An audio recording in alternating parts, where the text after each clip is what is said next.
अभी हमारे यहाँ एक तिथि आने वाली है, अक्षय तृतीया। जितने आस्था चैनल पर कथा सुन रहे हो, जितने फेसबुक और यूट्यूब पर सुन रहे हो, बहुत सावधानी से सुनना। तो जिनकी यहाँ संपदा की कमी होती है, वैभव की कमी होती है, लक्ष्मी की कमी होती है, प्रतिष्ठा की कमी होती है, धन की कमी होती है, उसके लिए बहुत ध्यान से सुनना। ये प्रसंग आया नहीं पहले, आज अगर कुबेरेश्वर बाबा की पावन धरा पर यह प्रसंग निकला है तो उसको ध्यान से सुनिए।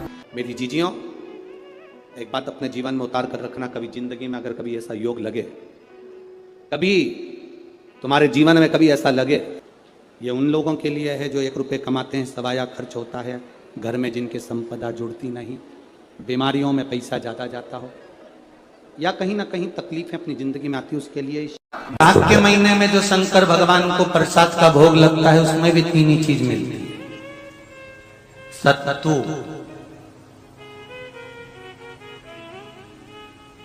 कोई दूसरे महीने में बनता है? जम के तो बोलो नहीं। कब बनता है? यही बैसाख के महीने में। चने की दाल, गेहूं और जौ, इन तीनों को गलाकर सेक कर जो सत्तू तैयार होता है, इसी बैसाख के महीने में परशुराम जयंती के दिन या अमावस्या के दिन या पूर्णिमा के दिन शंकर भगवान को समर्पित होता है और भगवान विष्णु को समर्पित होता है। दुनिया के लोग कहते क्या होता है सत्तू से? ये स्कंद पुराण की कथा कहती है, जिस समय पर बैसाख के महीने की सुंदर अमावस्या का दिन था, उस दिन माता पार्वती शंकर भगवान के लिए जब पकवान बनाने के लिए बैठी, कुछ नहीं मिला, तब माता पार्वती ने 3 अनाज को लिया, एक चना, दूसरा गेहूं और तीसरा जौ। इन तीनों को भींग रहे थे, उसको लेकर आए गंगा जी में से, उसको सेक कर माता ने अंगीठी पर और उसका जो सत्तू बनाकर शिव को दिया। शंकर भगवान ने कह दिया, सुन पार्वती, ये सत्तू नहीं, ये मेरी औषधि है। बैसाख के महीने में जो खाएगा वो जिंदगी भर रोएगा नहीं, शरीर से स्वस्थ। अब उसको लोगों ने हंसी खेल में ले लिया, सत्तू का क्या काम, मम्मी हम नहीं खाएंगे, बड़ा पूरा। शिव जी का एक एक चीज,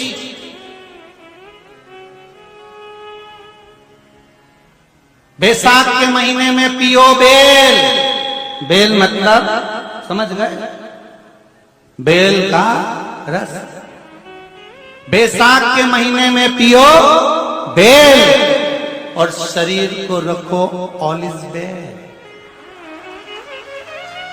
पियो सत्तू 12 महीने खाओ मत खाओ।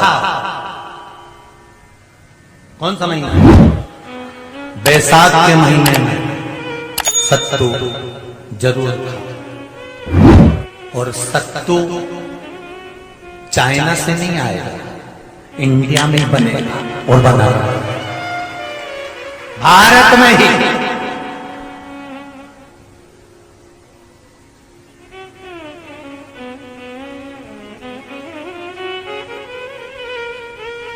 चलो आ जाओ गरुड़ पुराण में।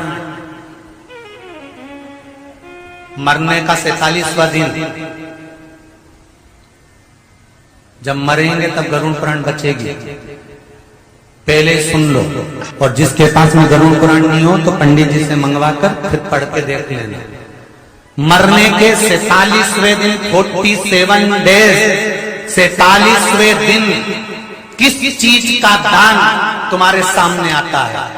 के 47वें दिन, 10 दिन तक तो जीवात्मा घर की अटारी फिरती, मरने के बाद 12वें के दिन चली जाती है। उसके बाद में जब 47वां दिन आता है तो 47वें दिन जीवात्मा को क्या दान करा जाता है? व्यक्ति ने क्या पुण्य करा होता है कि उसको नरक नहीं भोगना पड़ता, बेतरनी नहीं भोगना पड़ती, वो सीधे बेतरनी से पार हो जाता है। वो किस चीज का दान है? तो कहा शिव महापुराण में, गरुड़ पुराण में, कि वो सत्तू का दान है जो बैसाख महीने में करा जाता है। सत्तू का दान 3 चीजों से मिलकर बनता है। जौ, बोलते जा, गेहूं, चना, ये तीन चीज से मिलकर बनता है।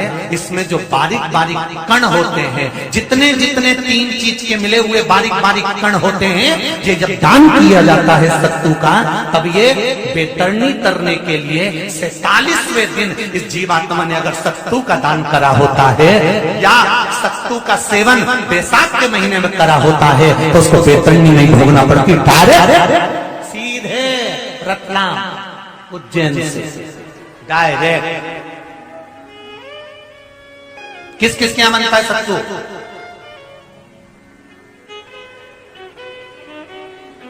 मैंने भी तो ये पूछा किस किस क्या बनता है। मेरे अभी थोड़ी ना कि अभी बन गया, बैसाख में बनता तो होगा। पहले गांव के लोग तीरथ करने जाते थे, गांव का लोग जब तीरथ करने जाता था, कोई सामान नहीं लिया, सत्तू बांधी पोटली में धरा यूं और पानी में घोलिया और नमक डालिया या शक्कर या गुड़ घोल के और पी के वही चले। आज के अब जब सैनिक युद्ध करने जाता है, थक जाता है, बहुत थकान हो जाती है, जब उससे देखा जाता है तो सैनिक का जो कमांडर होता है वो सत्तू मंगवाता है और गिलास में घोल घोल कर पूरी सेना को पिलवाकर फिर युद्ध में उतार देता है। फिर युद्ध में साधारण नहीं है महाराज।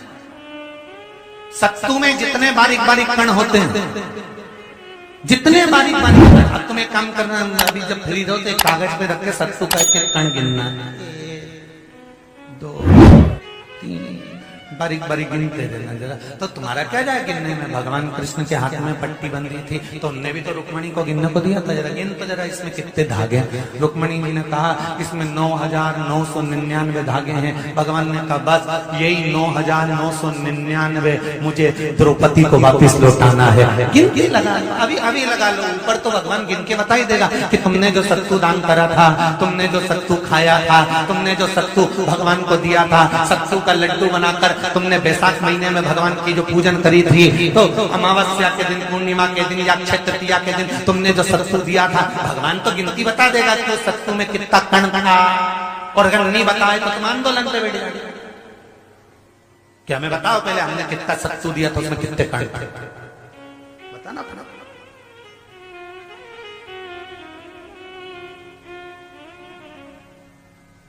एक शिव की आराधना में, चांगुना में 1 लोटा जल भरा, उसमें थोड़ा सा चंदन डालकर बेलपत्री के वृक्ष के नीचे ले जाकर डाल देती, थोड़ा सा जल बचाकर शिव जी को डाल देती। शंकर भगवान ने एक दिन चांगुना के सामने मन में विचार प्रकट करा और पार्वती जी से कहा, पार्वती एक बात समझ में नहीं आती, आधा जल ये बेलपत्री को देती है, आधा जल मुझे देती है, जब आधा जल मुझे देती है तो मुझे बड़ा गुस्सा आता है।